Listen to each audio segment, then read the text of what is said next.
राधे राधे, जय श्री कृष्णा। बोलिए एकादशी महारानी की जय। ज्येष्ठ मास की शुक्ल पक्ष की एकादशी को निर्जला एकादशी कहते हैं। इस व्रत में पानी का पीना वर्जित होता है, इसलिए इसे निर्जला एकादशी के नाम से जाना जाता है। वर्ष भर में 24 एकादशियों में से ज्येष्ठ मास की शुक्ल पक्ष की जो एकादशी आती है वह सभी एकादशियों में सबसे सर्वोत्तम एकादशी मानी जाती है। इसका व्रत रखने से सारी एकादशियों के व्रतों का फल अपने आप स्वतः ही मिल जाता है। अब बात करते हैं एकादशी के व्रत के विधान की। एकादशी में किन चीज़ों का दान करना चाहिए, किस मंत्र का जाप करना चाहिए और यह व्रत किन किन लोगों को करना चाहिए। यह व्रत नर एवं नारी दोनों को ही करना चाहिए।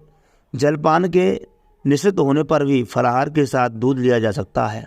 इस दिन निर्जल व्रत रखते हुए शेष सैया रूप में भगवान विष्णु की आराधना का विशेष महत्व है। इस दिन ओम नमो भगवते वासुदेवाय मंत्र का जाप करना चाहिए।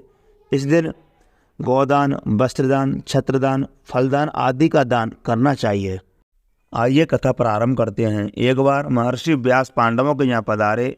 भीम ने महर्षि व्यास से कहा, भगवान युधिष्ठिर, नकुल, अर्जुन, सहदेव, माता कुंती और द्रौपदी सभी एकादशियों का व्रत करते हैं और मुझसे भी व्रत करने के लिए कहते हैं, परंतु मैं बिना खाए पिए रह नहीं सकता। इसलिए 24 एकादशियों पर निराहार रहने का कष्ट साधना से बचाकर मुझे कोई ऐसा व्रत बताइए जिसे करने से मुझे विशेष असुविधा ना हो और उन सब का फल भी मुझे अपने आप स्वतः मिल जाए। महर्षि व्यास जानते थे कि भीम के उदर में मृग नामक अग्नि है, इसलिए अधिक मात्रा में भोजन करने पर भी उसकी भूख शांत नहीं होती है। महर्षि ने भीम से कहा, तुम ज्येष्ठ मास शुक्ल पक्ष की एकादशी का व्रत करो। इस व्रत में स्नान, आचमन में पानी पीने से दोष नहीं होता। इस व्रत में अन्य 23 एकादशियों के पुण्य का फल भी मिलेगा। तुम जीवन पर्यंत इस व्रत का पालन करो। भीम ने बड़े साहस के साथ निर्जला एकादशी का व्रत किया, जिसके परिणाम स्वरूप प्रातः होते होते वह संज्ञाहीन हो गया।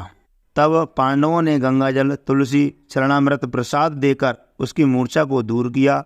इसलिए इसे भीमसेनी एकादशी के नाम से भी जाना जाता है।